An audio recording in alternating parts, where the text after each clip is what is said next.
Hello, everybody, and welcome back at Adobe Live. I'm so excited to be here for part 2 of video editing and content creation with Premiere Pro and the amazing Javier Mercedes. Hi, Javier. Nice to see you. Nice to see you again. So we are very excited to be here, and we're gonna give you a little bit of a recap of what we've done yesterday, so you can enjoy today's stream and relax. And if you want, you can also jump on Premiere and edit alongside Javier. But before we get started, of course, I want to say a big hello to everybody that is watching. And if you are tuning in on YouTube, make sure to jump on behance.net/live.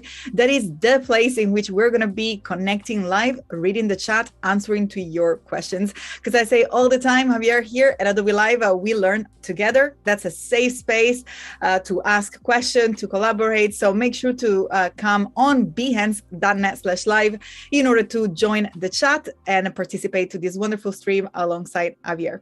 Also, I want to remind everybody that you can catch up any stream and any replay. In fact, today there was a wonderful stream in Fresco with Melissa Schauer about character design. So if you're into character design, make sure to go and check it out just below into the what's new.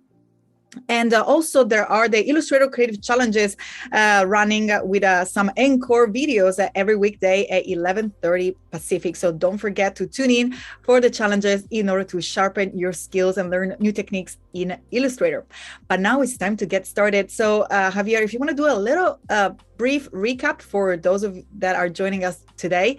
Of course, we know that Javier is a wonderful content creator and YouTuber, and we had a lot of fun. So brace yourself. There is so much fun coming up with Javier, and I'm just gonna pass it to you, my friend, so we can start with your intro and a little recap, and then we can get working on Premiere Pro. Before I start, can I just say, Claudia, that your intro is amazing. After doing a podcast myself for over a year and a half, the thing that takes me the longest, and I think a lot of creatives could agree with this, is delivering a just dialogue to the camera the way that you just did without any hiccups. Like, kudos. Thank you. And his end of the day here is like 8 p.m. So I'm so thankful that I actually managed it. For sure. Oh, my name's Javier Mercedes. I do Premiere Pro tutorials online. Hopefully I can be just 1/10 of how well you just delivered that intro. It was so good. If you want to switch over to the computer, Paco. So if you want to know who I am, this is me. For those that saw this yesterday, it's going to be the same intro, but this was me back in grade school when I had more hair. I was the type of individual that in high school, my dad had a computer and it just so happened to have some recording software on it. And I loved to have all of my friends come over and we would make any and every kind of recording that I would try and like emulate what was popular on radio and cassette tapes, because that's what it was back then. And then as I went to college, I was like, man, I really like this recording industry type thing. So can you get a degree in that? And you can. I ended up going to Ball State University in Muncie, Indiana, which just so happens to have an amazing program for stuff like that. And while I was there, that's where I got my chops as an audio editor. Now, this is a live stream about video editing, and I think that a lot of people that are video editors have some sort of relationship with audio editing or music, or they have some sort of music background or something to that degree. And I have no idea scientifically why that is, but that's how I got my start. So here's just more fancy pictures of me sitting at a audio board. Eventually, I was able to get a professional job at a professional recording studio for 4 years in Atlanta at a place called Doppler Studios. While I was there, I was an audio engineer for things like ADR, which is audio dialogue replacement. I think that's the acronym. I may have gotten one of the words wrong. Regardless, it's where actors or actresses will come into a studio and they'll have a microphone in front of them. They'll have the TV set up in front of them, and they will re-record lines to the movie. A lot of this has to do with say there's an ambulance in the background or an airplane's flying overhead and the director really loves the take. It's just that something happened with sound, so they need to re-record the lines. Or think of like an animation movie where they have to record all the lines from scratch. I was one of those engineers on the back end hitting the record button. This led to a lot of really, really cool gigs. I got to work with a lot of really cool people. Some of them were the Property Brothers. For a whole summer, I was their audio engineer. So if you've seen any Property Brothers episodes where they were recording in Atlanta, I was the guy behind the scenes hitting the record button, getting all of their VO. I got to work with people like Morgan Freeman, Katy Perry, a former US president, so on and so forth. But I felt like creatively, after 4 years of doing that, all I was doing was coming into a studio, making sure everything was set up correctly, hitting a record button, making sure nothing went wrong, and then going home. It just wasn't fulfilling me creatively. So I made a switch over to video. I picked up a Canon 7D and started filming things. And eventually, I picked up different cameras and tried to figure them out. I moved out here to Austin, Texas, and got a videographer job at a website called The Chive. And eventually, I picked up even more cameras. And eventually, I became the senior video editor at The Chive. By the time I was done there, I had there was about a production department, about 20 people. And my job towards the end was to onboard all of the new video editors. And during that time period, they would come in and they would shadow me for about a week. And a lot of these video editors were really good. We would just teach them on our archival processes, how to film in the style that we're looking for in terms of branding for the website and other things like that nature. And towards the end of that, here's some time lapses of a typical day. Towards the end of that, a lot of the video editors would tell me like, hey, Javier, I'm really glad that you taught me X, Y, and Z in Premiere Pro, or you showed me how to do X, Y, and Z process this way. It's really elevated my production quality. And towards the end of my time there, I started to think like, man, if I've gotten a comment like this more than once, there's probably a way to scale this kind of material to more people. And a place to do that would be YouTube. So I started a YouTube channel. This was while I was working there. And right here is a picture of me where I was trying to get 100 subscribers by the end of October. I ended up hitting 297. YouTube went really well. It didn't at first, it's a grind, but I was able to quit the Chive and pursue doing tutorials online as well as a freelance video editing career. During that time, I edited, if you're familiar with television in the United States, I've done stuff for ESPN, CBS, and Fox Sports. Right here is a picture of what I was doing for CBS. This crew and the bigger crew ended up getting a sports Emmy for this specific production because of our coverage of the NCAA tournament. If you're not familiar with that, that's just the national-wide college basketball tournament. And now I do YouTube, and I love teaching Premiere Pro, which is what we're going to be getting into today. And I love that all of that is in Premiere Pro as well. So everything that we've been watching is actually being put together in Premiere Pro. So that's a meta. Yeah. So before I get into the recap of what we've already gone over yesterday, I'll just play you guys the track that we're basically recreating a video that I just posted. And I'm on dancing my already on my YouTube channel. Let me hit play. Ooh, what do we have here? Are these the essentials for a filmmaking tutorializing YouTuber? That's right, it's cinematic coffee B-roll. Slow motion perfection. Is this how my voice sounds in real life? You bet it is. The song's a vibe. The coffee's a vibe. That slow motion 120 FPS on the audio pass filter? Respect the trip, Karen! You know where that like button is. Battery sold separately must include YouTuber cliche surprise thumbnail face and what camera I used in parentheses in the title. So there you go. That is basically the project that we have been working on since yesterday. If you want a basically 2-minute synopsis of what we went through yesterday. I think if you don't mind, Javier, before we actually start to dive in, there are some general questions regarding YouTube and life as a freelancer. So if you don't mind, we jump over that first, and then we dive into the practical thing. It involves dabbing all the time. Yeah. Don't do that. So the first question regards any tips that you might want to share on how to grow your YouTube channel. This is very cliche to say, even though I just said that in the video, is consistency is key. The faster you learn things, the more you're going to be successful.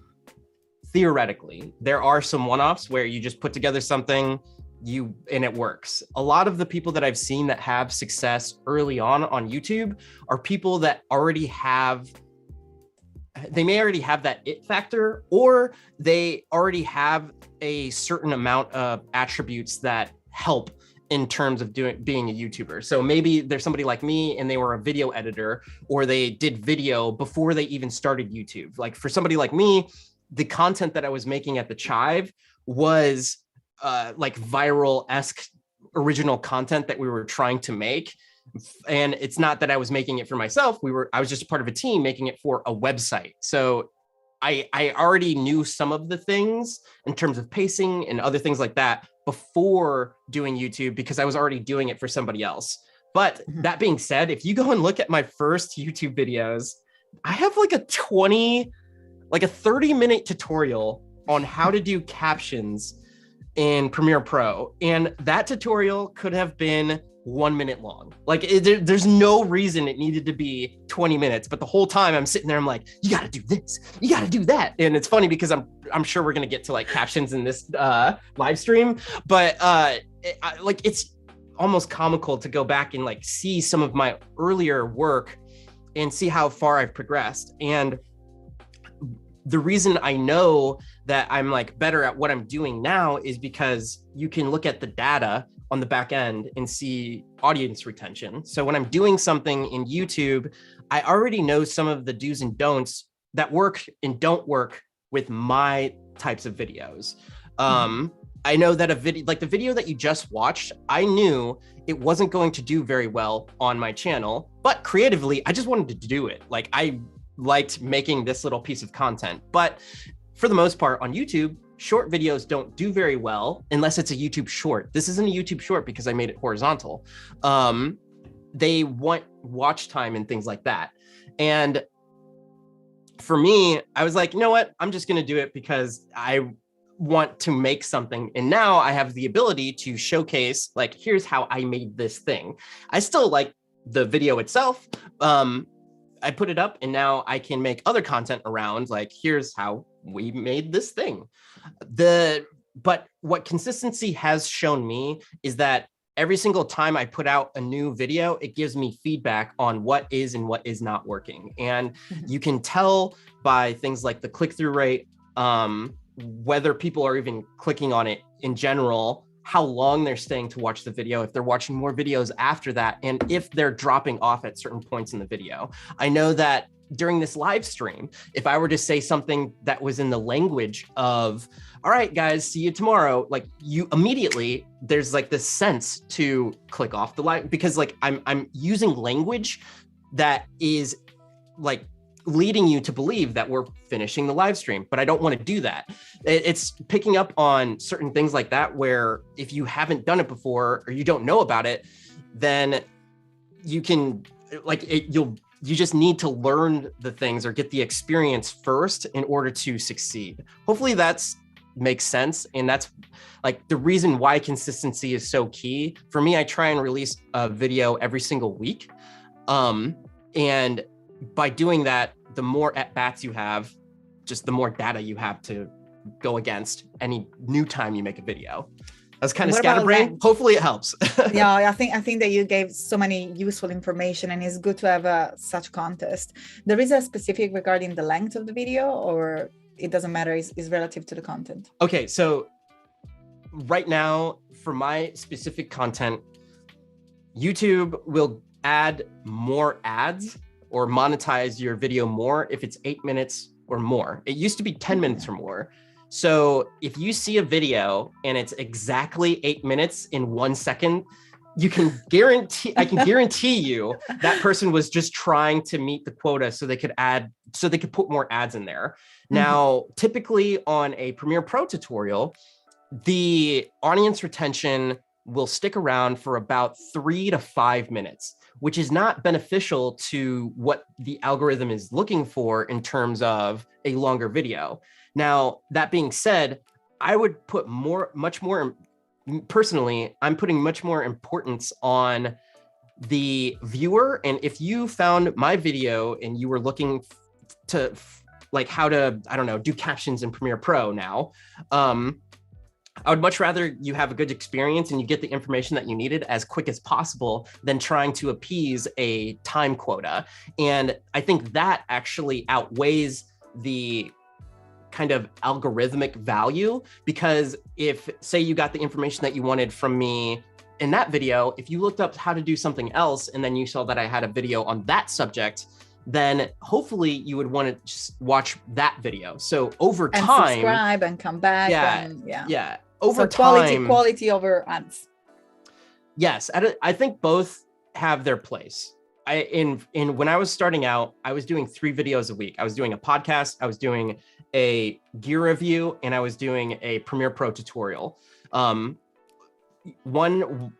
all 3 of those, I released every single week for whatever amount of time. I was getting burnt out like nobody's business. But because I was doing that, I did see that gear reviews don't do very well on my channel. They're pretty good for getting for dedicated people if they're searching for a specific subject. Podcast didn't do too well on my channel, only because one of the factors is because my other 2 pieces of content that I made didn't really play into what I was doing with my podcast. It was just interviews with other creators, which kind of makes sense. But at the moment I specifically niched down on only Premiere Pro tutorials is when my channel took off. So the quicker that you can find a niche, I would say, the better your chances are of succeeding at YouTube. That's another cliche thing to answer that question, but from personal experience, that's what I saw. And it's not opinionated. It's like literally, if you were to even go to my channel and look at the views from like a year ago on, say, like a gear review or a podcast versus doing one of my Premiere Pro tutorials, there is a discrepancy there. So the more I thought, what about I just take all of the effort I'm doing and spreading across all 3 of these videos per week and just focusing it in on one video. So also that alleviates the quantity part of it and just goes strictly into the quality. But I know at this point that I'm set up for success because YouTube kind of already knows what my channel is about since it's doing Premiere Pro tutorials. And if I do focus on the quality factor, then it's just going to get better if this is what people are looking for. Yeah, you're sort of building on your own foundation of your wonderful videos. And we have more questions, but I think that it would time to just jump into Premiere. So if we just want to, I'm gonna, by the way, Maine, don't worry, I've seen your questions, and also Marvin, I'm gonna hold on to these questions. So we start working a little bit and have a little recap, and then I'm gonna hold on to these questions and we can have a little break and talk about maybe freelance life, and I can pass you all these questions if that's all right. Sounds great. Perfect. All right, so let's get to work. Yeah, so throughout this, a little bit different from yesterday, I have moved over some of the assets from the previous cut just to speed things along, like a cooking show. Like, this is what it is, and then you take it out of the oven immediately, and it's like, oh, would you look at that? It's all edited and nice and neat. To recap what we did yesterday, right here, we're looking at a timeline, and let me make this bigger for you all. Whoop. Above is what the final edit ended up being, what you just watched, and below are clips that we cut from our selects. And to even get further into what we did yesterday, I can go through and I can showcase to you what our sequences look like at each stage in the process because we copied them, which is something I went over. To just begin though, let me bring up my desktop and project template. So right here, we are looking at what is called a project template. Self-explanatory. Every single time I start a new project in Premiere Pro, I start with something like this. It has a docs, downloaded exports, footage, graphics, music, Premiere Pro, stills from video, and thumbnails. This could differ depending on you and your situation. But for me, these are the folders that work from project to project, and not just on my YouTube videos, but on my client projects as well. And the best thing about this is when I'm archiving material, and I told this story yesterday, when somebody contacts me and say it's a project from like 3 years ago, this project template hasn't changed very much since like 5 years ago. Anytime somebody contacts me and they're like, hey, we need the raw footage from X, Y, and Z project, I can go back in my hard drives and immediately I know exactly where the footage is. I know where the graphics assets might be, any documents that we exchanged, anything like that. The biggest thing that I can give, even from yesterday or today, is if you don't get anything from this live stream, please, please make a project template. And how it works is every single time you start a new project, copy and paste your project template and then start from there. So you would rename your project template. For this one, we did some pretty funny names. Like I think it was the drip, the percolator, French, impressive or expressive or something like that. It's pretty funny. The other thing though that's key to this project template in the sense of Premiere Pro is I have a Premiere Pro folder. Right here, I've already relabeled it the drip. And when I clicked on this, it came up with a Premiere Pro project, and we'll actually get into this here in just about a second.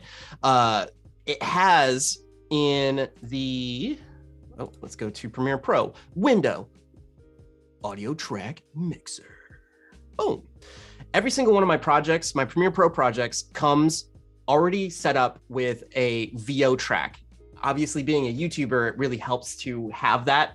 So it's already, the effects are already processed specifically to what I've fine-tuned for this room, for this microphone, and to get my voice consistent over each video. So I have a parametric EQ, multi-band compressor, denoise, and dynamics, which I'll go into those a little bit more once I get into our audio side of things. But as it stands right now, Premiere Pro does not have a way to save multi-channel and multiple effects on your channels. You're basically your effects chain. There's no way to save a preset of that and move it from project to project. So immediately I save myself so much time. The other part of this is right here. Let me make this bigger for you all. This is a little bit different. We don't need that Javier VO. Right here, what this used to look like is these weren't in here. It was just sound effects, sequences, music, graphics, footage. Immediately when the project boots up, I already have folders where I can drag in footage inside my Premiere Pro session. So the big key factor that I was trying to get across yesterday was having some sort of template set up where, say you're an After Effects person, you have an After Effects project that maybe already has all of the things set up in that project. Copy and paste your overall project template folder, and inside that folder already have ready to go your templated Premiere Pro project. If you're working in something else, maybe Photoshop or any of the other Adobe products, it helps me to already have a project in there. So I would copy and paste that every time I start a new project. The rest of yesterday was spent going through selects and basically showcasing some different ways of getting through footage faster using things like ripple trimming, ripple editing, and ripple deleting. That's a basic overview. Sound about right? Absolutely.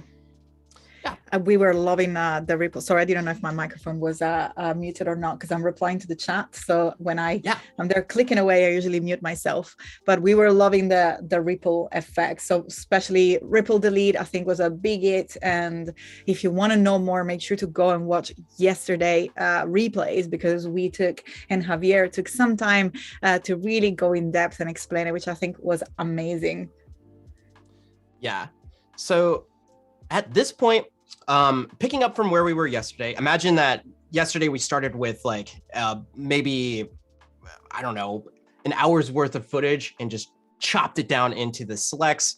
And the footage down here on the bottom is what we were left with. And it would look exactly like that video that you just saw. It's just cut a little bit differently. And we haven't started the music. We haven't added the VO. We haven't added sound effects, and we haven't added effects to my voice yet. So most of today, I believe, will probably be showcasing the audio potential and how to cut the audio together, bring up all of the things that I guess kind of really elevate a video, because I think video is like mostly audio, but that's the audio engineer in my past coming out in me. But I think a lot of today's videos, if you want to stand out, if you have a good audio mix, it helps. That being said, I am fully aware that when you're watching things on a cell phone, most of the time your audio will probably be off. But the video editing professional in me will still take the time to do the audio things at this point in time. So the big part of where I want to start is with the music and what I think about when it comes to cutting together a short piece like this. And what we left off yesterday was thinking of stock music and just music in general. If you're listening to pop music, what I am in tune to when I have my video editing hat on, or my headphones on, is I'm listening to themes, melodies, sections of the song, where the ebb and flows, where's the conflict and resolution within the music. And with a song like this, I'll hit play.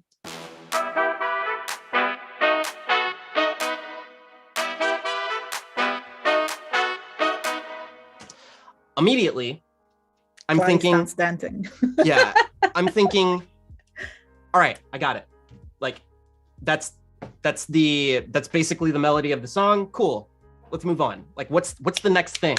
Like, how do I keep your information? What this stock music is doing, which is, it's good stock music, is it just repeats that idea, but then it's going to have a reverse cymbal here.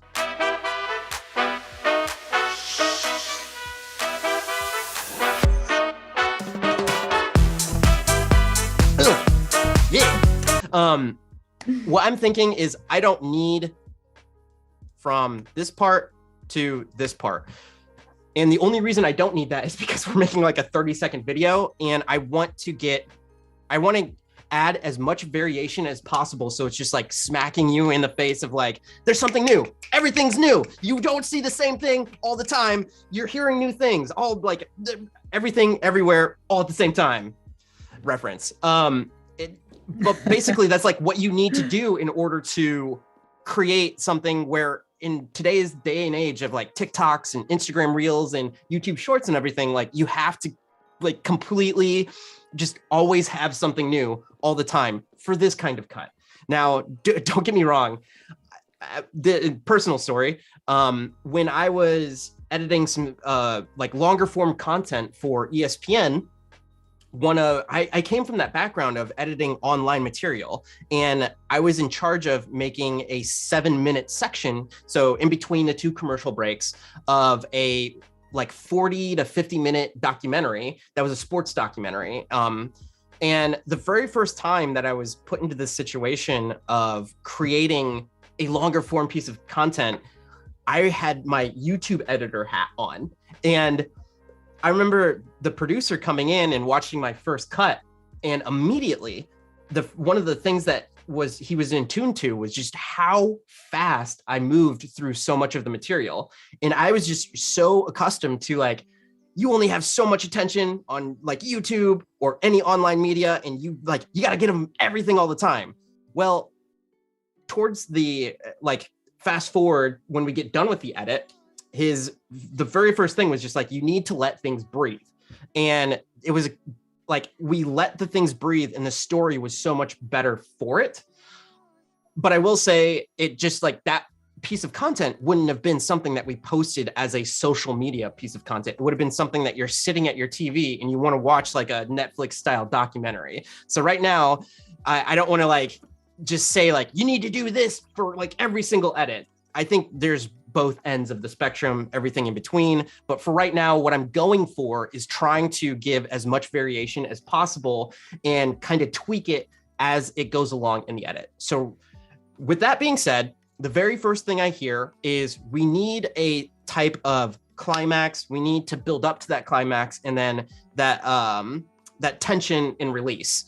And this first part is perfect because there's not many instruments. It just basically introduces the melody. On top of that, layers is I'm introducing the shots to you. What are we doing? We're looking at coffee. Like immediately with this first shot, you can see that we're looking at coffee. So I want to keep the shot simple. I want to keep the music simple. You don't want to, or I don't want to start out really complex. So we start with this first idea. Then I'm going to go listen to the second part of the song. Like, what's this next theme sound like?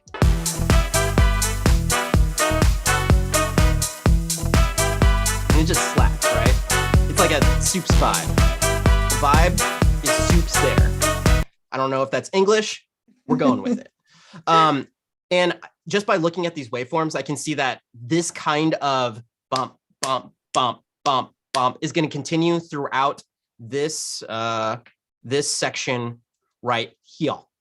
And then I notice right here, well, there's something different at this point. Let's see what that is. So it might just be a reprieve of the beginning with a little sauce on it. Let's see. Oh yeah, we got some congas in there. That's nifty.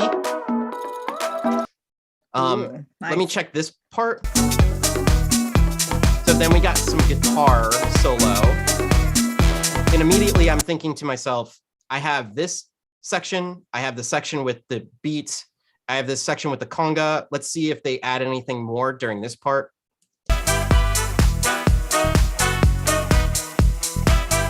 It's more about the same, but there's a little bit more guitar in there.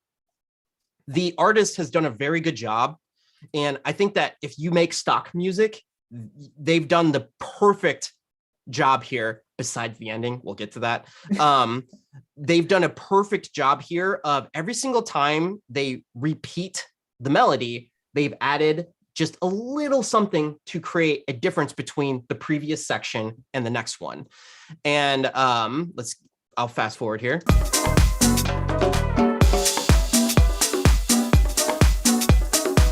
Yeah, I mean, all of this is pretty cool.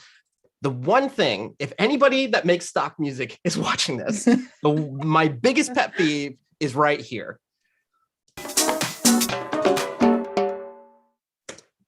The way they ended it. Why? Why have that little flap, flap, flap, flap? Like, why? Stop doing that. What if you make stock music, and this is a very opinionated thing, if you make stock music, the best thing to do is end with a nice tonic or the home chord or what people think is the resolution of the music. Whatever song the key is in, end with a nice chunky blah, whatever it is, just hit it and let it be. Like, don't give me whatever this is. And the issue with that is when you're creating something, it doesn't allow me to show the visual and just like create a sense of finality to the video. It's more just like it's tapering off and like maybe there's something more, which in some circumstances, in some edits, that may be what you're looking for. But more often than not, you want something with a nice chunky bomb. So we might have to think of a creative way to fix that. Let's start editing some music really quick. So before we ahead. start actually getting to the editing, I think that because the questions are keep coming, so I think we can do a little question break. I also have a personal question, which I hope to remember at the end, but there are going to be 3 or 4 questions coming your way, and then we keep going, and then I'm going to try to group them all together so we can have question breaks. Let's do it. So the first one was, let me go back to my screenshot. Mayan Gabriel was asking, I would love to know how you balance freelancing and content creation. So it's the easy question, or the easy answer is monetarily, like what's paying the bills. When I first started, I left my job before I had 100 subscribers, which I didn't realize that until like a couple of days ago when I went and looked at it. But when I did leave my full-time job, I was still freelancing for the company that I used to work for on a normal basis, on top of other people that I met through that job. And then that led to the other gigs that I was talking about. The main part was I would try and do as many freelance gigs as possible to give me the upfront money to then pursue the quality and what I was looking for the YouTube videos. So at some points in times, it was just like a complete grind of also making YouTube content and client content at the beginning. But I would just try and take on 1 or 2 gigs that were like really high paying, and I could like focus that 1 week on the freelance gig, and that would give me enough money to support my craft while I'm building my YouTube channel for like maybe the rest of the month. And I think that's where the power of saying no comes into play. And it wasn't like that like I said, at the beginning, I only had like 100 subscribers. So I was only making like 2 cents from like YouTube, if that. And it was like 90% freelance, 10% YouTube in terms of my time. As it progressed and things started to get better with the YouTube game, I tapered off of my freelance much more until it got to the point where I was just 100% doing YouTube content. So at this point in time, the switch that I don't think a lot of people talk about in the creative community is that I am still making the same kind of content for brands. It's just that instead of underneath another production company, another company, I now am doing sponsored content that's still like a marketing piece that is for another brand, except it helps me create content at the same time. Like take this, for example, we're doing a live stream. That's something where before I just like, I wouldn't have had the ability to do this. But at this point in time, what I'll do is now the sponsored content that I'm creating has a mutual benefit. And it's like one in the same, where I'll do YouTube videos. And then now when a sponsored thing comes along and it's worth it for me, I'll take that. And that the time that it takes to do the sponsored content has now basically filled that gap that was my freelance before. I do still take on, I just did a freelance gig before, but it was for a client that I worked with. I really loved working with that client. And I knew that when we would make the video, there was like a set deadline and everything was like kind of in place where I could just be creative and do what I needed to, get in, get out and do it. Those are the kind of gigs that I try and take on now, if I do take on any more freelance gigs. But for the most part, what I do is YouTube. So I would say when starting out, it was freelance and YouTube. Then there was like a happy medium between the two where it was like 50-50. And then I just found myself doing like making a marketing style video, which would be like sponsored content. But instead of making it on behalf of another company, now it's kind of a relationship between the creator and the company, which I think that's what is going to be more of what's going to happen in the future. I'm not like a person that prophesizes all this stuff, but I can see the industry going that way, where if you're a production company, you may have a social media presence, and the fact that X, Y, and Z production company worked on said project with insert whatever brand here, they'll be kind of helping each other bring up each other's brands, if that makes sense. Yeah, totally, absolutely. And when does it start to make sense to focusing more on YouTube in terms of numbers? When it becomes relevant just to focus on YouTube? Definitely, it like literally know what it costs. Like I have a family of 2 kids and my wife, so like I have to pay bills. And at a certain point, like when things are going better than where they were before, and it comes down to more so your time, like what is worth your time to do material. So if a freelance gig comes along and maybe it might pay well, but is it worth your time, and would your time be better invested, I don't know, making another video, creating your own product or something like that? So there is get it to the bare simple question. Like there is a specific number of subscriber that really turns the corner in terms of monetizing on it, or it doesn't matter? No, I don't think so. I think if there's a chance that somebody may have like 10,000 subscribers, but the way that they've set up their own business and say they sell some sort of service or product or something like that can help circumvent just the AdSense revenue, that's you would be able to maybe have a self-sustaining way that way. Maybe 10,000 a little low, but like maybe 20K. But I do know some creators that like are making a lot of money, but they don't have a very big following of subscribers. But the way that they've set up their channel, it helps. It's like a lead magnet to other things that they do sell that can help bring income for their own businesses. Makes sense. Thank you so much. So we have 2 more questions from Mervin. So how important is the choice of a video editing tool, or it doesn't matter?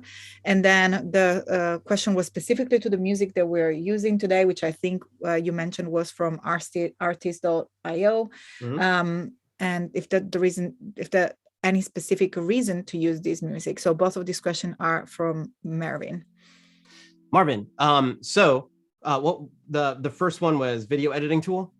Yeah, how important is the choice? Doesn't matter. I think story matters. Very, very cliche thing to say. But I mean, people have been making videos for X amount of time.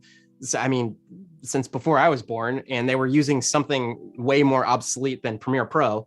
And I would say the tool is only as good as like how good you can use it, how well you are in just, and I said this a lot yesterday, but just getting to the point where you know the tool well enough where you're eliminating all of that friction between you and the creative process. So getting past the monotony of what buttons do I click, where do I put footage and all that kind of material, and just getting to the actual creative part of, oh, how do I situate this clip to that clip so it makes sense? And if that's the case, it's whatever tool is best for you. Obviously, I'm a little more opinionated on Premiere Pro, but that's for certain. I mean, obviously, like that's the software I use all the time. Totally. And you teach all the time. Yeah. So if I know somebody else uses a different software, it's whatever's fastest for you and whatever's easiest for you to actually, if there was a way to get your ideas from your brain downloaded into whatever's the future is, if it's metaverse or anything, like if there was a way to just get the ideas to soak from your brain and sponge into the computer, that was like whatever software that was, I'm sure that would be the best selling. But as it stands right now, the way that you have to do that is through softwares like Premiere Pro. So obviously I love using Premiere Pro.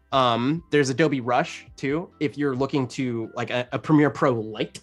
But if there is a certain software where it's easier for you to create in it, and it just gets you to the idea that you have in your head down, and I was going to say paper, but on screen, that would be the one. That was the first question? What was the second one? We're going to close the circle and go back to work, because it's about the music that we're using and you are about to edit.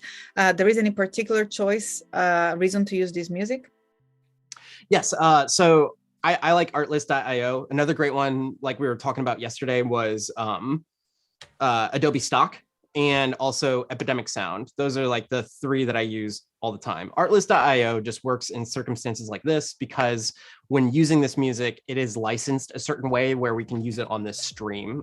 With Adobe Stock, I believe it's somewhat similar. I'm not a lawyer, so I don't know all the things. And also Adobe has a great relationship with Epidemic Sound as well, where I showed it yesterday. You can actually import the songs from Epidemic Sound directly into Premiere Pro. But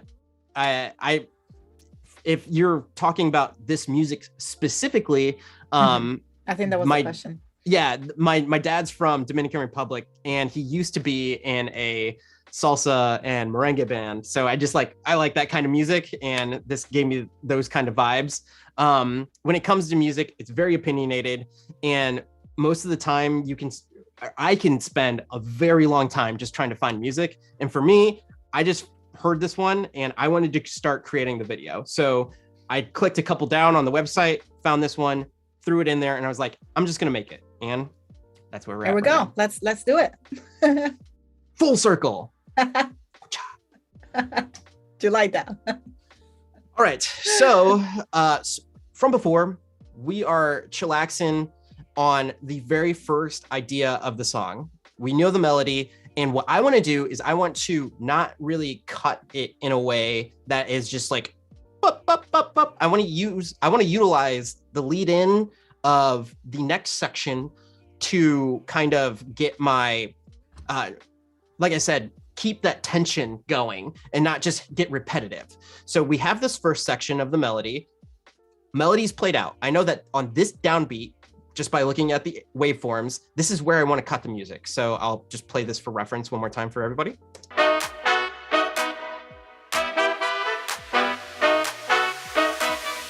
think it's right there. Okay, so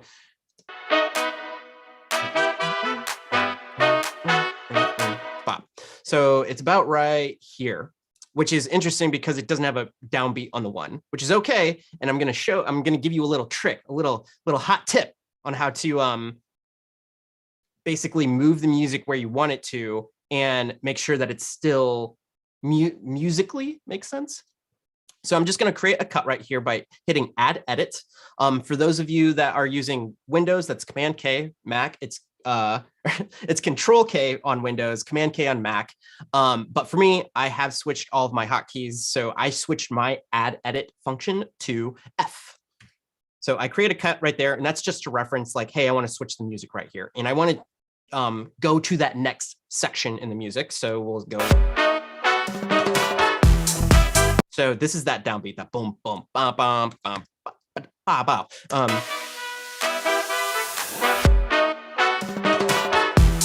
So let's see if we just get lucky. Let's see if I made a good cut. I'm just going to move it over here. Let's see what happens.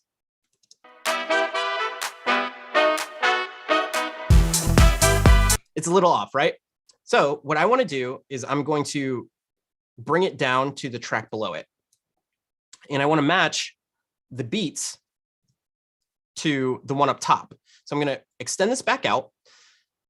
And I'm basically just looking for the section of the song that matches up. And even looking at the waveforms, I can see that things are a little off. So it's better to actually hear what I'm talking about than me trying to explain it. So let's see. So it looks like we're off by a little bit. Let's see if we move it up just a little bit. And you can see these waveforms starting to line up. Let's see if this is it. Pretty good, right? So we have it matched up. And now I'm going to move. This is that downbeat, I think.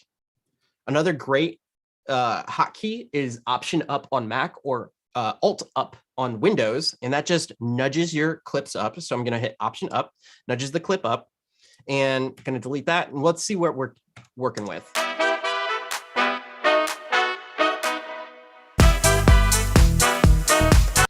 So it's on time, kind of. I can finesse that a little bit, but it's abrupt. How do you alleviate that? Well, right here, I showcased this tool yesterday. Right now it's the rolling edit tool. If you don't see this, hold Command or Control while your cursor is in between the two files. And what I'm going to do is I'm just going to take this previous edit and roll it over here. The reason I'm doing this is because this next section that we're going into, the musician has already built in a lead in to that section. So what I'm looking for is that boom, and hopefully we get something like that. And I might just extend it out to right here, and let's see or hear how it sounds.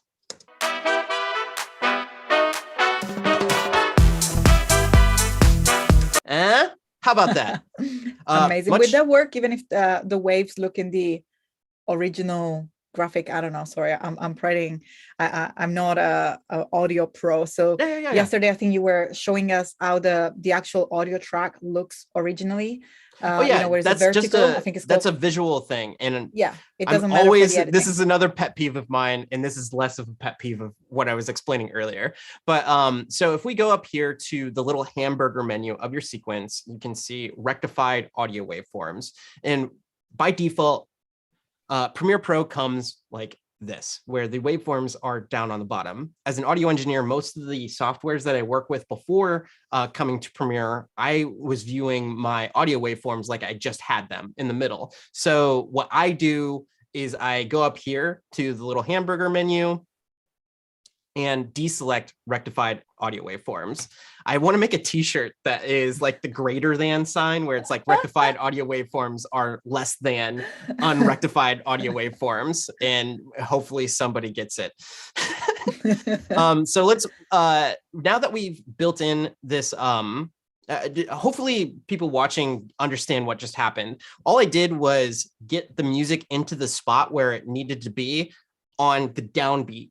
But the thing is, it was way too abrupt of a switch. So what I like to do is first get it into the right position. And then instead of having things just making the edit on the exact downbeat, I utilized what the musician has already put in there for me by pulling back the edit to incorporate that little roll on the congas. And I might actually move the edit to a place where it's in between like a quieter spot. So like right here, you can see there's not much going on. So I might move it back to like right here, so it's even disguised more.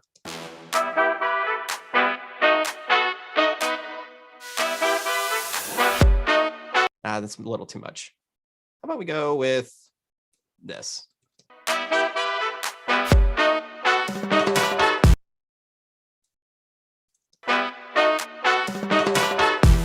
We'll stick with where we had it, but that's still at the same a similar spot where you can see right here where the fade is. And another hotkey right here is in between your two clips. If you hit Shift Command D on Mac or Shift Control D on Windows, you can automatically put crossfades. So if I do this, I gotta have my toggle track monitoring on. It automatically puts a crossfade. Another huge hot tip. Go up to your Premiere Pro preferences, and I believe it's audio. Or is it timeline? Okay, underneath timeline, your default audio transition time and your default video transition time, you can change this. So most of the time I have this as 2 frames. So it just creates the smallest crossfade in between each audio waveform, so I don't get any pops. And then you can also change how long your video transition default is. So if you're putting cross dissolves on your clips, you can change this to seconds or frames, so on and so forth.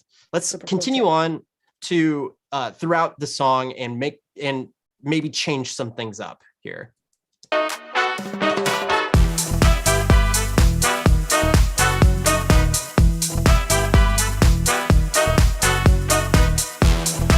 So I really love that boom. So I'm just going to mark that right now.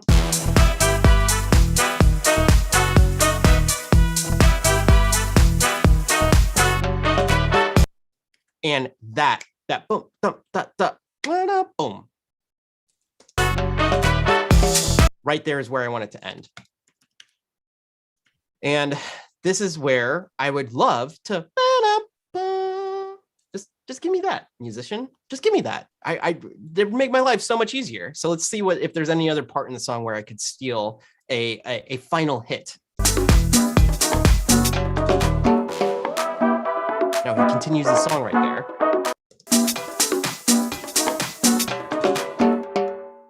And he hits the thing right there. It's like, it's so hard. So I might come back to it. And let's see if maybe we can, what's our first note?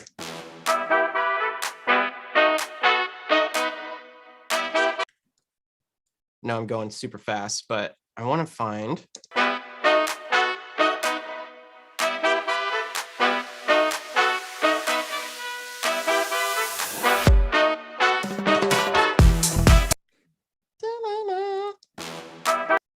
Maybe I can steal this. So this is the very first note. Let's see what happens when we just layer this and move it into position.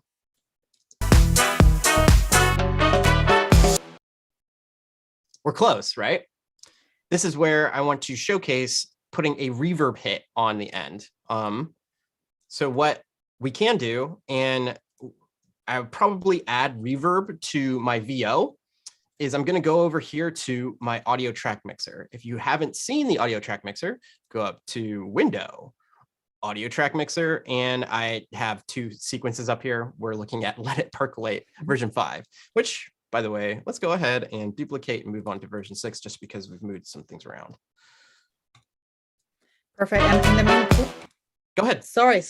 Before you hit press, there is actually a specific question regarding the music from Mervin. Mervin says, "I'm a musician. I will be interested in knowing how can I edit the treble bass of a particular beat." So we don't have to answer right now, but I just want to throw that for you. And if there is any specific moment, edit the treble and the bass. Is that the question? Yes, correct. I'm not sure I understand. Treble and the treble/bass. Yeah. So a particular beat. Yeah. So if you're familiar with editing music in any other DAW, we have here the audio track mixer, which is probably maybe what we were getting to anyway. So perfect. In the window, you have the audio track mixer. This is for Let It Percolate V6. And right here, you have for the entire track, all of the basically your effects. So right here, this is under VO. So let's go ahead and rename this to Music 2. Sure. Music 2 is down here. And now if you click this little arrow, you have all of the effects that you would be accustomed to as a musician. So there's amplitude and compression, delay and echo, filter and EQ. And the one that you're probably looking for is parametric equalizer. In order to see the effect, you need to double click it right here. So I'm double click it. And the cool thing about this is you can, well, actually, I'll bring it up. I'll move it over to the music so you can really see.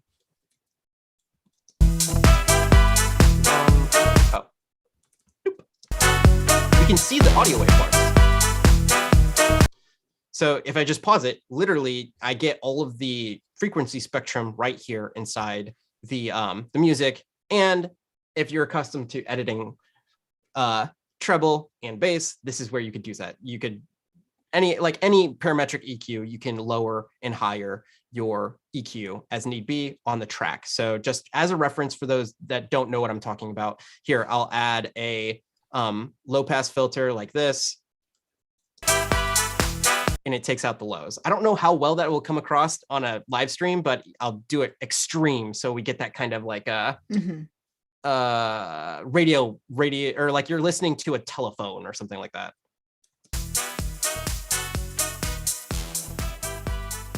Something like that. And then cool.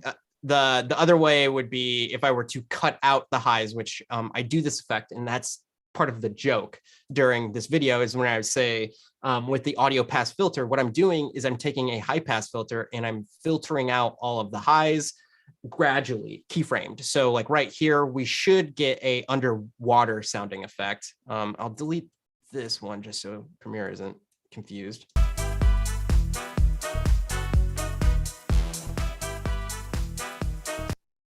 Which I think it is.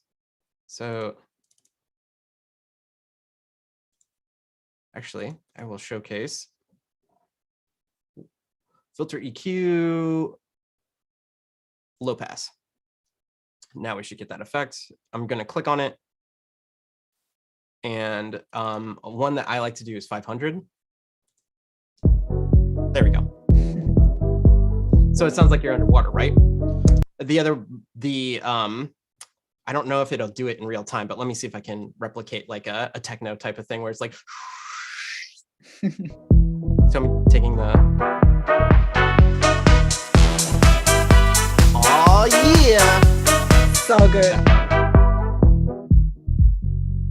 Like you're inside the club, that kind of thing, right? And that's how you would do that thing, which I was going to showcase, but that's kind of like, just showed it. Thanks. Thanks for the question. I'm going to pretend that I knew what I was doing when I interrupted you, but I clearly had no idea, but I'm glad it worked out.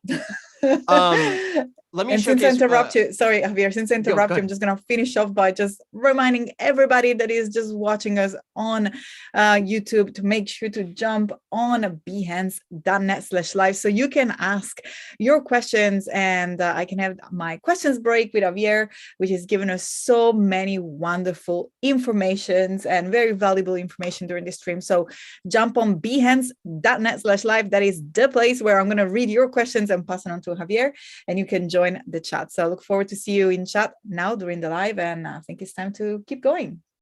Yeah, and just looking at the time, I might cut things short and reference our final version of like what it ended up being. But I do want to showcase some of the things that I did just so we get a reference for it. But I do want to showcase to you kind of how I would do a reverb hit. So it ends with a bum and it like kind of echoes into the distance because we don't have a tonic hit. So what I want to happen is have that bum like reverb out. So it's bum like it's in a concert hall. Just so happens that if I were to go to music number 2, let's go here and do delay and echo. Nah, we want that reverb. Maybe we'll do some studio reverb, double click it. And underneath the presets, would you look at that? There's a great hall preset. It's like I didn't know that, but I knew that. If you, for those that don't know, reverb is like that echoey sound. It's not a delay. So a delay would be if I said something, and then if I said something, and then if I said something, and then if I said something. The reverb would be as if you were in a great hall and you get that, I want to say a delay sound. It sounds like an echo, but sometimes those two get misinterpreted. So how about I just play it? Much better just to show rather than tell. You may not hear it as much right now. Let's see where we're at. It's okay. I want it to be much louder though. So I'm going to take my wet, bring that all the way up, and I want the dry to be up too.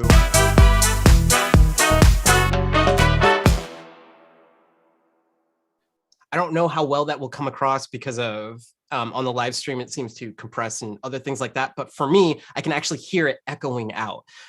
One way to even give more of that is to add more room size and add more decay. So I might actually duplicate this and add another, now I'm working too fast. Like what I've just done is I'll take this, I'll hold Option on Mac or Alt on Windows, click and drag. And now I've duplicated this again. And I might add a echo. Let's see what happens when we add just like analog delay. You know, let's just.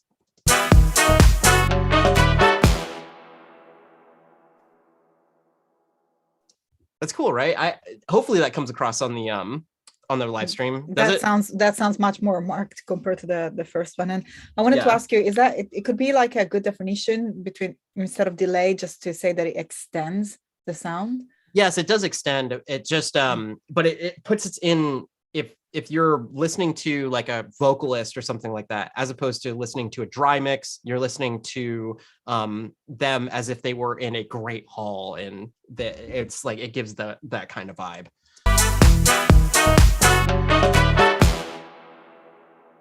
Oh yeah, that's in there. So just to like, let's go ahead and do a little bit more, see what we're at. Yeah. If you want a reference to the final, here's what I did. I'm just going to solo the music right here. It's even less in the music, or in the final version. So hopefully that showcases like how much of an echo was put onto that.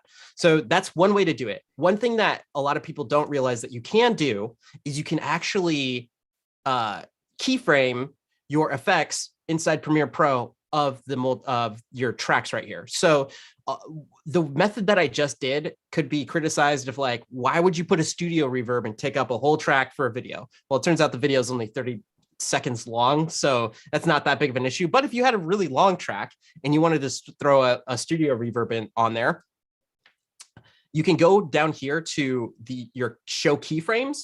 And this is a spot that not many people know about, but here I have available to me all of the options of any parameter of an effect that I've thrown into that signal chain. That doesn't make any sense. What I'm talking about is right here. If I'm looking at this studio reverb, all of these knobs and parameters that I can adjust, I can also automate that. So right here, it says track effects slot 1 studio reverb. It's referencing this. And the parameters that I can basically animate or automate are these different parameters. The ones that we're really looking at, though, are maybe the dry output level or the wet output level. So as it creates that echo, I want to basically put a audio fade on that. Another thing that you could do is track keyframes. So I could automate the volume of the entire track.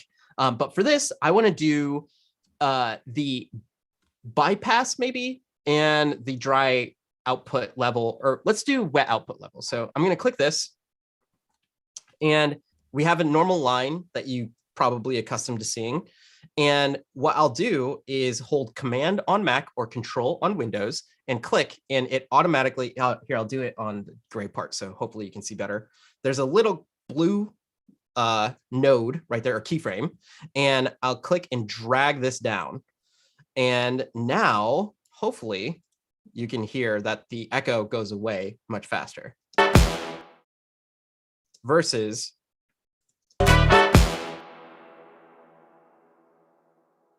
so what I've effectively done is I've put an audio fade on our basically our reverb. And that way, if you wanted to still utilize this track, it wouldn't have studio reverb on there. So if I put this music over here, it shouldn't have echo on it,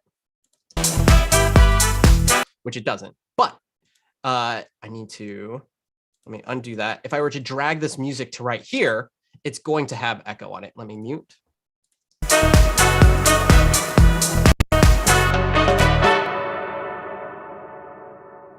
Oh, crazy audio things. So amazing.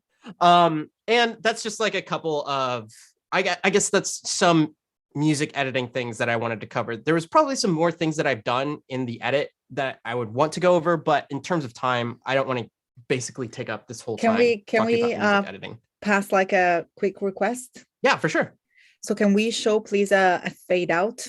Because we have Marvin. I would love to. All right, so I have this is another one of those video, another personal tangent, and it also deals with YouTube. I wanted to create an audio fade out tutorial, and this is a concept that I could probably explain. In fact, I'll do it right now. So let's go to this part of the timeline, and just for right now, I'm just going to go back to clip keyframes. All right, so let's say we have our audio right here. Make it even bigger for you all. There's two ways to create a audio fade. So like I said before, one of the quickest ways is to highlight the clip, and on Mac, do Shift Command D or Shift Control D on Windows. And right now that created the audio fade. If you want to make it longer, just double click that. And what I normally do is 1.5. Hit OK, and that has made it 1.5 frames long.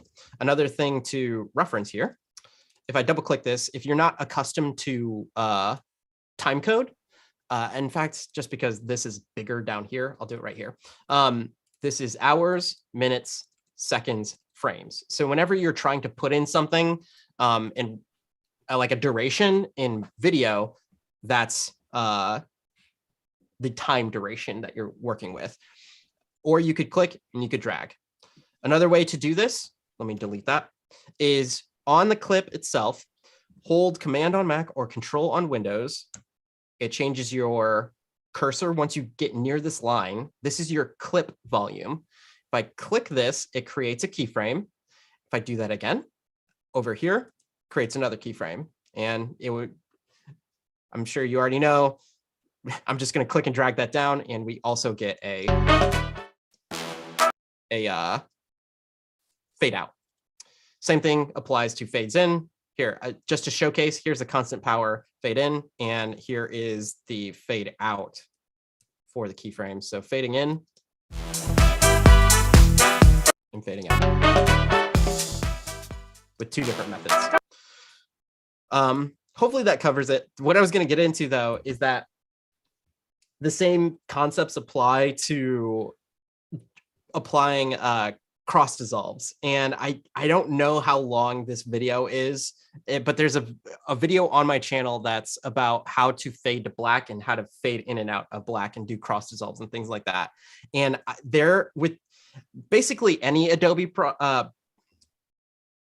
program, there are so many ways to do things. And with this particular method of fading up and fading out a video clip, I didn't realize that there's like 4 different ways to cross dissolve within Premiere Pro just from the effects alone. And then on top of that, there's other things that you can do to fade to black and fade up from black.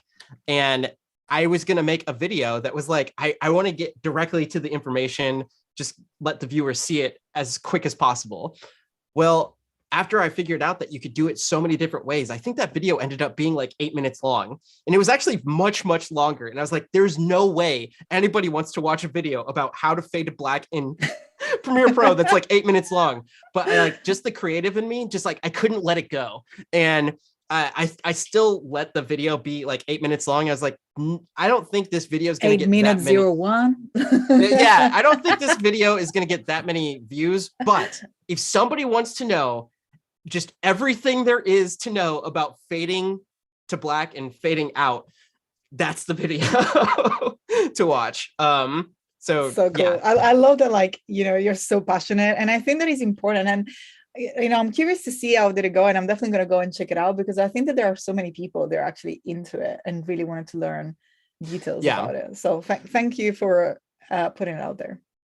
Yeah. So we got our music. I think the next thing I want to move on to is how to record VO in Premiere Pro. What I'm really getting at here with most of these effects is that a lot of people don't know that Premiere Pro it's a pretty robust audio editor. And when I was editing my podcast, when I was working at the Chive for many years, and also for my own podcast, I actually edited all of my audio inside Premiere Pro. I didn't use Audition because most of what's in Audition is featured in here in Premiere Pro. So to record a voiceover, it's very, very easy. Right here, I already have a voiceover track. But what I don't want to do at this point is record onto this track, because like I showed you before, I already have all of these effects on here. And what may happen is I'll record something and it might get a little delayed, or it's already it's playing back the stuff that may be processed. And I just want a clean track, and I'll record things down here and then move them up to the VO track that I already have all of my effects on. So what I might do is go down. Oh, and another neat trick is to hold Option on Mac or Alt on Windows and use your scroll wheel or your two fingers to as if you're scrolling. And that will allow you to make your tracks taller or shorter. And just to make things even easier for everybody to see, we'll go like this. And because I'm going to be recording VO, I'm going to rename this to, okay. There we go. One thing I want to showcase before I record my VO is I'll right click on the track and you can showcase your voiceover record settings. And right here is, you can already see that my VO is going in. And what's really cool about this is I can change my source right here and I can change my input. So even before half the battle to recording VO in Premiere Pro is that like, I just need to get signal into the program. Well, as I'm talking right now, you can see that my voice is showing up inside the program. So that's part of the battle. And now that I know that it's there, I could hit record. Another really cool feature that I want to showcase is here inside preferences, maybe audio, timeline. Let's see if it, yes, okay. One thing that, unless you have like a really, really expensive computer that like can process things like at 1 million, probably more than 1 million things per second. One key feature is to mute input during timeline recording. So you're not going to be able to hear your voice while you're recording through Premiere Pro. If you have an external device, maybe you could turn that on so you could hear it directly from the device. But I'm okay with how this looks right now. And one thing that really helps is if you mute your input during timeline recording, you're not going to get that slap back delay. And I don't want to showcase that, what it would sound like, only because we're here on the stream and I don't want to like get delay going on. So that's another thing to point out. But in order to record VO, it is very easy to do. All you got to do is click the little record button on any of the tracks once you have the thing set up. And because my music and my cuts aren't exactly set up correctly, let me go back and I'm going to bring up my video from the final cut. And the cut that we have been working with, I'm going to basically unenable that. And maybe I'll bring up our music. Actually, no, I won't play back music just so I can, you know what? We're going to do a live. Let's bring the music over. Ooh, nice. And I'll just bring over this little tidbit. And by the way, while you do that, Javier, we have Missy asking, does Javier streams regularly on Behance? And Tony is adding, he should. We have many people agreeing, and I absolutely agree. I'm literally taking notes as you speak. Yeah. I love it. And I think that, that your energy is also absolutely fabulous. You can clearly tell that you're absolute pro and breaking it down, making it into digestible chunks available for everybody to jump on and start learning with you. So pretty cool. We're loving your energy and we're loving the content. It's it's premiering for the professionals of the premieres. Here we go. So I'm gonna try to do it one take wonder here. One thing I do want to point out is since I brought over the music from before, you can see that it's already leveled in a certain way. That's another, I'm just showcasing for, was it Marvin? The way that you could level out video or your audio inside Premiere Pro. But let's see what we got going on. I do have the script up, so maybe I can nail it. I'm going to move my microphone really quick. And I'm going to mute myself.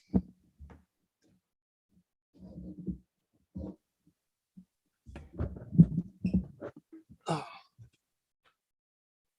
right. So just to showcase what you can do with VO, hopefully I don't blast your ears or anything.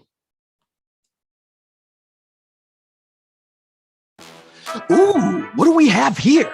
Are these the essentials to a filmmaking tutorializing YouTuber? That's right, it's cinematic coffee B-roll. Slow motion perfection. Is this how my voice sounds in real life? You bet it is. The song's a vibe. The coffee's a vibe. That slow motion FPS on the audio pass filter? Respect the drip, Karen! You know where that like button is. Battery sold separately. Must include YouTuber surprise thumbnail face and what camera I used in the title. That wasn't bad, right? That wasn't bad. I need to clap. I think it's the first time ever that I'm clapping on a live stream. Absolutely loving it. And we have Paco behind the scenes saying he's doing it. He's actually doing it. That is his voice. We love it. Absolutely. Another little clap, and mine is a real clap and is also transferring all the virtual one that I'm coming through the chat. We had people dancing. We're people mentioning maracas, shaking their computer, shaking the Premiere Pro. Now everybody is up and dancing with you, Javier. We love it. Absolutely Awesome. Smashed it.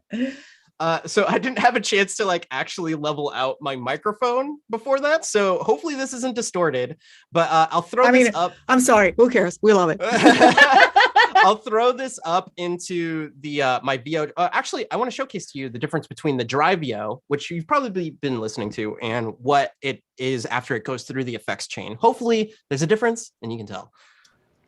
Ooh, what do we have here? Are these the essentials to a filmmaking tutorializing YouTuber? That's right, it's cinematic coffee B-roll. All right, so it's a little distorted. That's completely fine. You guys saw me do it, so I'm just gonna pull over the VO from before, right? Just so we can start off, just get it in a good spot. Another really cool feature of Premiere Pro is you see how I brought over that footage from one sequence to the other, right? So what I'm going to do with my VO that you just listened to, that I would have used it, but it's just for the sake of not being distorted, I'll use my one from before. I'm going to unenable this. I highly suggest putting this on a hotkey. I don't know if it is by default Shift Command E, but if you enable and unenable a clip where it's right here, if you right click on it, that's another one that I use all the time. And I'm going to be recording a little bit more VO. So I don't know if I pulled in my VO to the right place. So I'm just going to delete this really quick, go back to my reference final. And speaking of time code, I'm going to go back to where I see that my VO starts. And right here, again, to explain, this is hours, minutes, seconds, frames. I'm starting 11 frames in. That's where this clip starts. So what I want to do is I want to highlight all of these, right click, copy. And then I'll go back to what we've been working at. And it's already at 11, I know, but let's say the playhead was over here. All I have to do is go over here and do 00, 11. There is a way that you can type in the time code as well by just using your number pad, but I have mine set up for a different kind of keystrokes and things like that. But once I do that and hit return, it moves the playhead exactly to the same spot.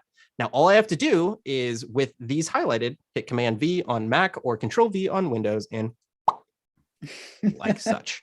Now I know that that's lined up in the right spot. And I do want to showcase to you how this sounds without any material on it.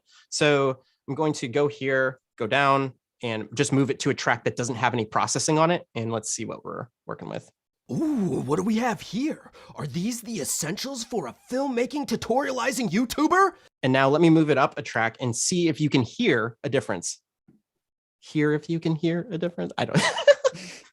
We're all here. What do we have here? Are these the essentials for a filmmaking tutorializing YouTuber? That's right, it's cinematic coffee B-roll. So what I've done is I basically cut out a lot of the bass with this low pass filter. I've brought in the highs a little bit so it brings clarity over the mix. And I've dipped, just because of the specific kind of microphone, my voice and other things like that, in between 100 and 500, I've created a little dip. So other things like the music could flourish right there. Plus, that's just how I like it with this specific microphone. Things like this are completely dependent on your natural surroundings, what microphone you're using, where the placement of the microphone is. But just to give it an idea of what I'm doing on the back end, The other thing is a multi-band compressor. This helps. If people don't know what a compressor is, just think of it as the automatic pusher downer, pusher upper. As you're talking, or any kind of audio signal is going through a compressor, it is compressing that audio. So anything that is a lower level, it's going to bring it up, and everything that is at a higher volume level, it's going to press it down, and it's going to compress it into a certain range so it can level out your audio. And the only thing that I've changed here is I put on the broadcast preset, and the one parameter that you really want to pay attention to is the threshold. The lower you go, the more it's going to kind of like bring it flatter and turn it louder. So right here, I go with a setting of -7. What do we have here? But if I were to change this to like maybe -15, hopefully it doesn't blast your ears. Here, are these the essentials? But you can see that it's really peaking the levels. If I go to 0, now it's going to be like it's not adding any compression. Here, are these the essentials for? So what I look for is I want to try and hit all of these different. I want to be kind of touching the VU meter, like just touching peaking on all of these little parameters at specific parts of the frequency spectrum. So we have our low, our mids, our highs, and super highs.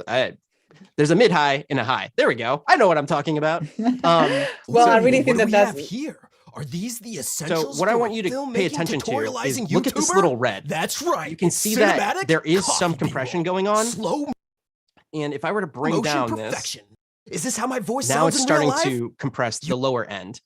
And what I'm trying to do is add just a little light compression so it brings everything together. So just as like a stock thing, I do -7. Ooh, what do we have here? And now we're just touching for a those filmmaking tutorializing YouTuber on all That's the different right. spots. Throughout the whole frequency spectrum, not so much on the low, but that's because I'm using that parametric EQ. I know that if you're not really accustomed to audio things, this is maybe over your head. I just trying to give a brief overview of what I'm utilizing. So if you want to use it in your own signal chain, hopefully concepts like this, if you haven't thought about them, you can use them as well. Another one that I use a lot of, especially because I'm in a big room, I use a boom microphone. And before it was out of shot, I try and get rid of echo, reverb. What's really helped with that, you can kind of see maybe over my shoulder, there is sound paneling in here. Before I had that, like if you look at my videos from like a year ago, you could really hear the echo in my room. But now that I have sound panels in here, that's really helped with it. But another thing that really helps is denoising. So just to give you an idea of what this does, I'm just going to hit play. What do we have here? Are these the essentials for a filmmaking tutorializing This doesn't YouTube? have to do as much denoising on it because it's still like a clean signal. But what it is, it basically is the automatic denoise. It does what it says. Like it takes out noise from your signal. I have no idea how it does it, but it's like black magic. What I try and do is I try and add it to the point where you can barely hear it. But sometimes if you're in a situation where you just like, you have to get audio and it's just not the best scenario, you're not in the best surroundings, it's always best to have some sort of audio than none. There we go. I just put it into a certain part where it's adding a little bit, but not too much. But sometimes you got to go overboard just to make this signal as clean as possible. Denoise, I love that it is inside Premiere Pro. The next one is, the last one is dynamics. And the only one that I'm using this for is auto gate. And what this does is imagine that you have a person at a mixing board that's going to hit the mute button immediately when there's no audio coming through. And when there is audio coming through, it unmutes it. So it's basically like creating all of these cuts like I have right here, but you can set up the parameters to be as short or long as you want to. So hopefully we see. Ooh, what do we have here? Are these the essentials for a film? What I want you to look at is you can see with the auto gate that it will be green when it's allowing audio to come through. It'll be yellow when it's either it's like opening up the gate so audio can go. So it's like a little fade and a decay, or if it's like turning down the audio chain. And then the last one is the red one, and red means there's no audio coming through. And what I want to reference is the audio waveforms. Look at the difference in the audio waveforms when you're watching this back, and you can see when I have these dips in my audio where it will get close to turning down the audio. If it's yellow, it's already like dipping the volume of it down. But if it's red, that means there's no audio coming out. And look at how fast it does it. So here, I'll play it one more time. Ooh, what do we have here? Are these the essentials for a filmmaking tutorializing YouTuber? That's right, it's cinematic coffee B-roll.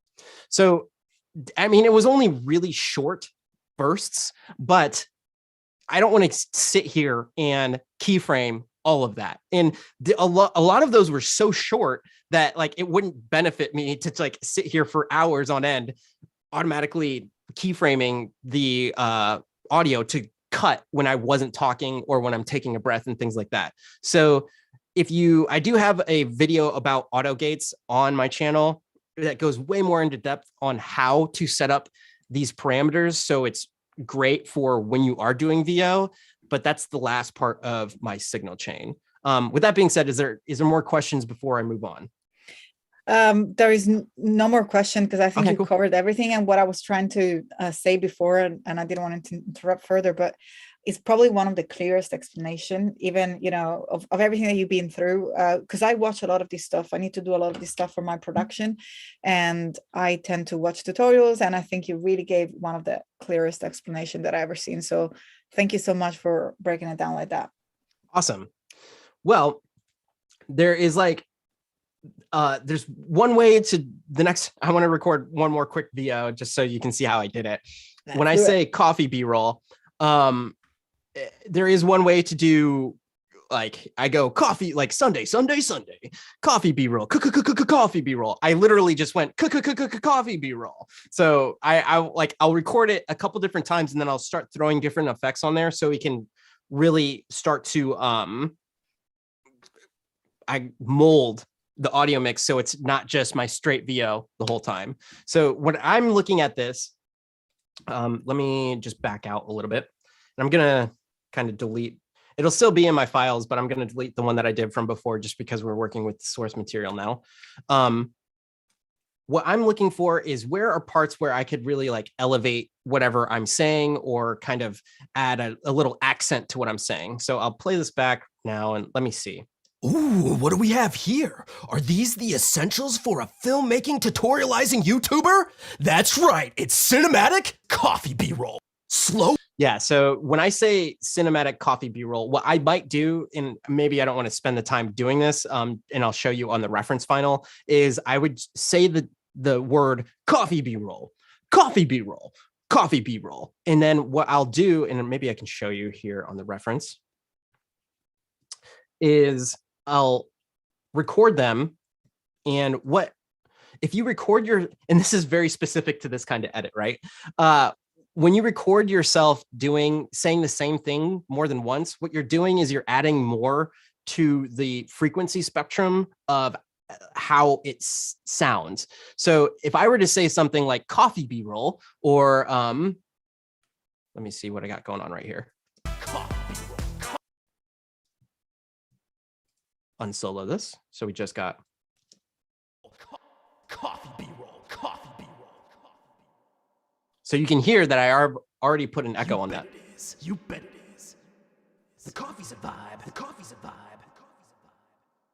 These are the little things in the background that maybe not many people pick up on, but when you add it all in, it helps just bring the cinematicness of it up a little bit.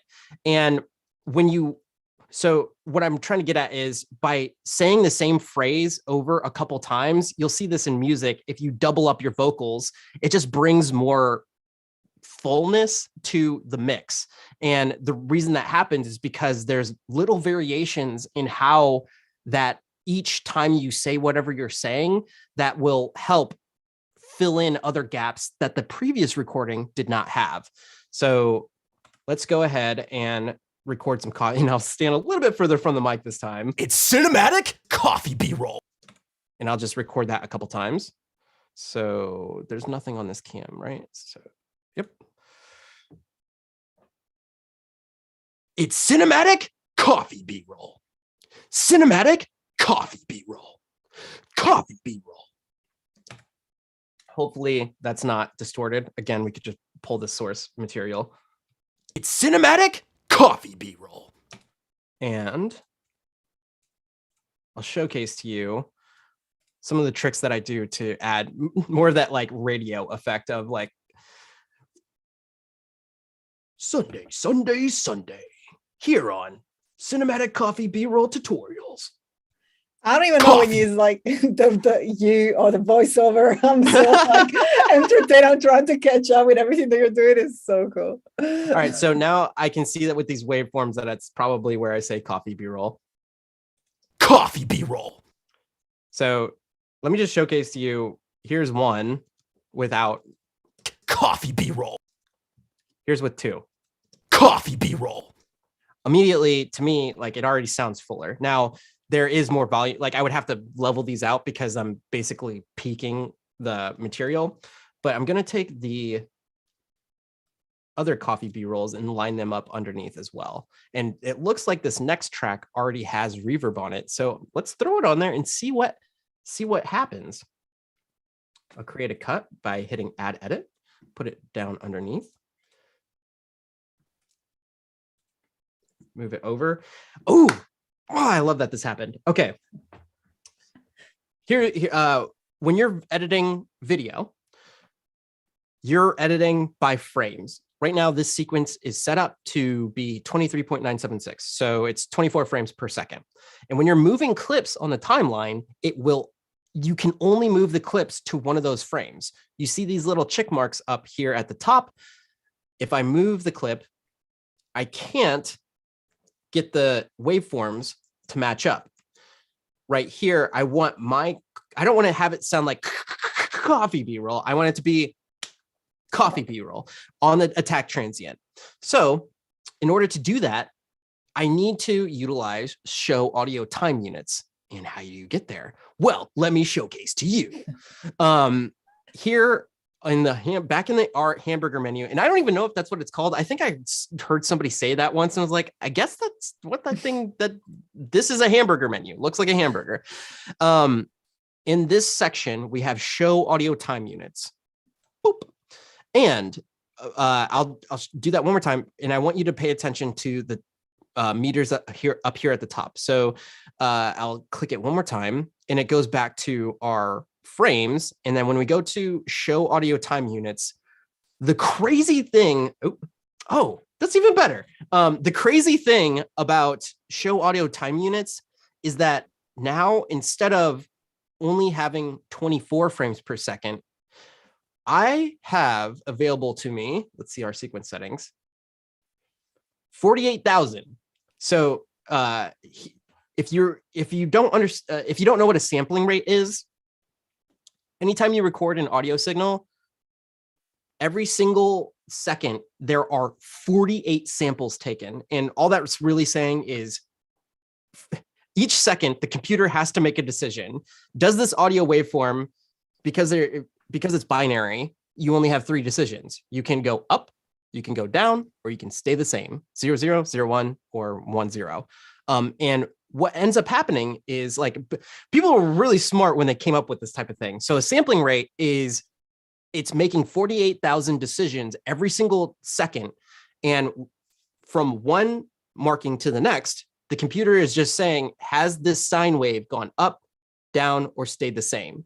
And what the sampling rate does is it gives a specific amount of samples that go per second. So if you're familiar with CDs, hopefully most of the audience is, those were a sampling rate of 44.1. Nowadays, there's things that are much higher. So think of sampling rate the same as frame rate, except with audio, you get so much more in the audio spectrum. So my sequence is set up at 48,000. That's a pretty typical sampling rate. I only mention that because I'm going to move my playhead here. And this is the beauty of sampling rate is I have the potential to sit here on this live stream and click the nudge over one sample 48,000 times before I even get it to the next second. So I could literally sit here and right now I'm tapping over. I would have to tap this 48,000 times before I would move that audio waveform to the next second. Whereas before, let me go back to show audio time units. In order to move to the next second, I just have to press it 24 times. I just wanted to showcase like how much more manipulation you have with show audio time units. Like my mind is blown that you can do things like that. Our brain is blown. Yeah. So anyhow, let me go. The whole reason I'm bringing all of this up is because I need that manipulation in order to get the attack transient, or when I'm saying on the coffee B-roll, to all line up correctly. So I go back to show audio time units, and now we're back into that sampling rate measure of unit. And it takes way too long to try and nudge clips when they're this far away. So you have to click and drag. I'm going to zoom in on this. The other thing is you can look at how far it's like you can see, and this is what I was talking about. If I move over one frame or one sample, I can back up what I was just explaining to you. Notice that every single time I move the cursor one sample, it's making a decision. Does the sine wave go up, down, or stay the same? And that you're literally looking at the samples that close. There's your little like spiel on sampling rate versus like frame rates and whatnot. And now because I have this much manipulation, I can move this waveform to exactly where it needs to line up. It's kind of crazy that the one above it already kind of lines up. The big thing to point out here, though, is once you switch to audio time units, don't stay there. Like once you make your edit, switch back to your frames per second, because things might get off a little bit when you do switch back to, when you switch off show audio time units, because when you do switch back, Premiere Pro has to make a decision on where you put those clips. So immediately, with this clip, if I move it, it will automatically snap to the nearest frame. It will no longer stay in those audio time units. So I'm going to undo that. Oh, look at that. It's going back to where it was before. So this is why I was actually bringing this up. So I'm going to move it back with the show audio time units. And what I like to do is go back to turn off audio time units, and immediately I will create a cut on my audio. Therefore, anytime I move this audio, and I'm going to do it on the back end too. Now, anytime I move this audio, it will snap to a frame. So I'm not even afraid to move the audio, and I can move it back to its spot, I think. Let me zoom in here. Don't prove me wrong now, Premiere Pro. Oh. What happened there? Because I was following through everything you were saying. It makes complete sense. I know what the issue is. I want to prove this. So now what I'm going to do is I'll line it up on show audio time units, and I'm going to go to an edit that I know is on a frame. So maybe I'll extend this out. And I know that this edit right here is on a frame. I'll create my cut, delete, and I know that maybe I'll extend this out to about over here. I know that, oh wait, here's a frame right there. So you use the previous edits as a guideline of knowing. Yeah, for and sure I create my cut, and hopefully if I unclick this, here, the moment of truth. If not, let's see. I moved it out. Okay, so basically, if you need to nudge your files in with show audio time units, it has to be to the file, and basically try not to touch the file after you moved it. And lock that track. Yeah, and lock it, because it's going to try and snap your waveforms to a a frame that where it was before. It's almost like it's remembering the entire or reading the entire size of the track, perhaps, and just doesn't allow you to move it. It could be that as well. Yeah, which is weird. So right now I do have it lined up. The next and by thing the way, sorry to break it there, but it was just a gentle reminder that unfortunately, sadly, we're about 10 minutes. Okay. So for this one, I just want to showcase that what I would do at this point is go to my effects, go to the panner, do balance. And I don't know how it is over the live stream, if it's mono or stereo, and if you'd be able to hear the difference here. But what I will do is pan one coffee to the left ear and one coffee to the right ear. So I'm right clicking, going to panner, balance, and when you go to one side, if you go up, you're going to the left. This would be the left speaker. And when you're pulling it down, you're going to the right. And these, I believe, already have studio reverb. So it may sound funky. Let's see maybe it's a cool occurrence. It's cinematic coffee B-roll. Slow motion Neato gang. Neat. Oh, so cool. Yeah. So what I like to do is I will take my audio, I'll re-say whatever it is for this whole effect and start layering them together and lining them up using that show audio time units. And just because we have such less time, let me just briefly bring up After Effects and showcase to you. I went through and typed these and animated different parts of them. And when it came to basically providing the captions, it was more about like, at what point in time do I do these things? Like, I like how I said these, and these is the word. So when I want to kind of accent certain words, I'll go in and I'll keyframe the word, are these the essentials? Something like that. So I'll take it and I'll just try and do something to a specific word if I'm trying to add emphasis to it. Like another thing that I did over, like with coffee B-roll, it was pretty self-explanatory. Like I'm just taking it and I'm adding a wiggle effect and just turning up the wiggle. So it's coffee B-roll. And with something like the slow motion, I was listening to the music and just keyframing the scale of it, because at that point, I think slow motion perfection. Yeah, then I get to the song's a vibe, the coffee's a vibe. And same thing with the vibe. What I wanted to do was basically keyframe the scale of the word vibe so it bounced with the music, because I mean, it's a vibe, right? And the other part of this is I'm taking the stroke and I am just animating through that stroke. And it looks kind of cool here on the timeline, seeing the keyframed animations right there. And other ones are more wiggle effect, doing cross dissolves, things like that. Something like this could be easily done inside Premiere Pro on a basic level with their new, let me just bring it up really quick, the text.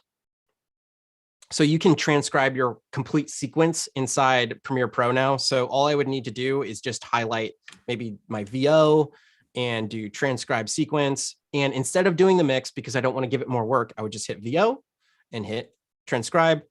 And one of the beautiful things about this is I'm literally just talking to you on this live stream. And I would love for it to just like, by the time I'm done talking to you, boom. We're like, what?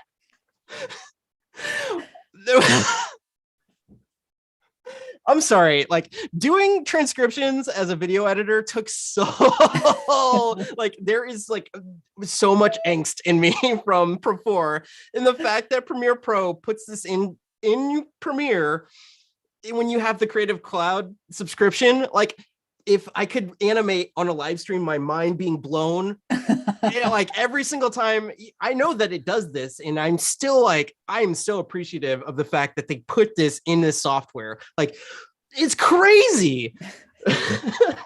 But with that being said, I mean, if there's any more questions, I would love to answer them. with the remaining time that we have, hopefully that gives a good overview of how I went about making this cinematic coffee B-roll sequence. More than a question, there is of people absolutely loving your energy and your content, and I'm definitely one of them. So we do have questions. Mervin, thank you so much. You're bringing up so many useful questions, and we do have about a couple of minutes that we can dedicate now to questions for Javier. So make sure to have those questions coming on behance.net/live. Remember, if you're watching on YouTube, behance.net/live is the chat that I'm going to be reading from. So Mervin is asking, is there any shortcut in Premiere to give the video a movie look? So I guess so this is a cheap way of answering that question. So to make it more cinematic, one thing I did not go over is the cliche black bars. And I do sell a product that I went through and I created I think it's 350 plus assets that showcase that are split screens. So it's like if you want a 4x4 split screen, a 3x4, and they're for all aspect ratios. But in that product is also a whole bunch of overlays. So I've done it so like this specific overlay, and I'll just show it to you right here. So that's the actual video. And to make it look more cinematic, just put black bars on it. So that's what I did for the whole cut. That's one really quick way to make it look more cinematic. The other thing that I have going on is color correcting. So just like a little adjustments. Hopefully that comes across on the stream, like such. And that's not something that we really got into, but you would just utilize the Lumetri panel. Always better to show rather than tell. Yes, where you please, at? let's do that. Where you at, Lumetri? Yeah. Lumetri color, looking at my transcript, don't want that. I want to get rid of you with the hamburger menu. Get back to my window, workspaces, color. And by the way, just to give you like a variant on a hamburger menu, I call it fly out menu. Just because fly out menu. It's what if people are hungry though? Fly out. Another quick way, because this happened to me a lot when I was starting out in Premiere Pro, is you may know where a window is, or you may have had a setup that you're like, why doesn't my window look like this anymore? The easiest way to adjust that is go up to window, workspaces. And if you were in the color window, like what I want to be in, just go to reset saved layout. And boom, it goes back to whatever the default was. If you set up your own view, there's that.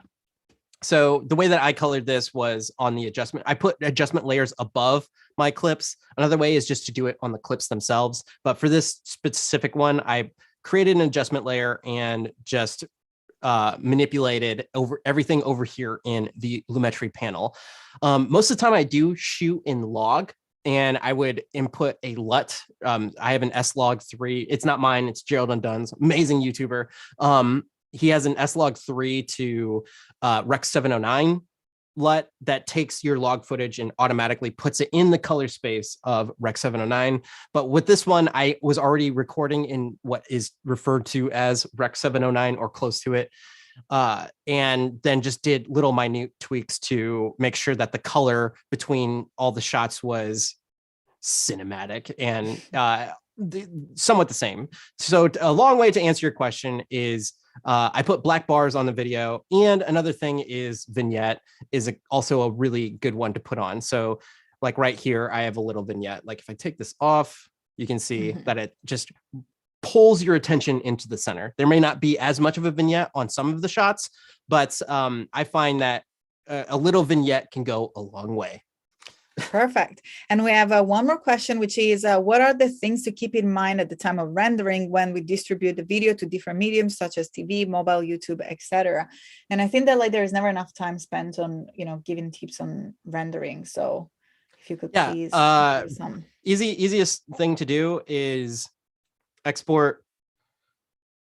Well, one key that not many know, or a lot of people know this, is this is a perfect example, actually. So I have from the beginning, my sweet photo of me with an afro. I have like all this stuff that I was utilizing at the beginning of the live stream, right? But this is my final edit.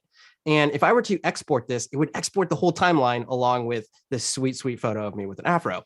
What I want to do is just export this, the front end of the sequence. So the first thing that I do is highlight what I want to export and hit the question mark key or backslash key.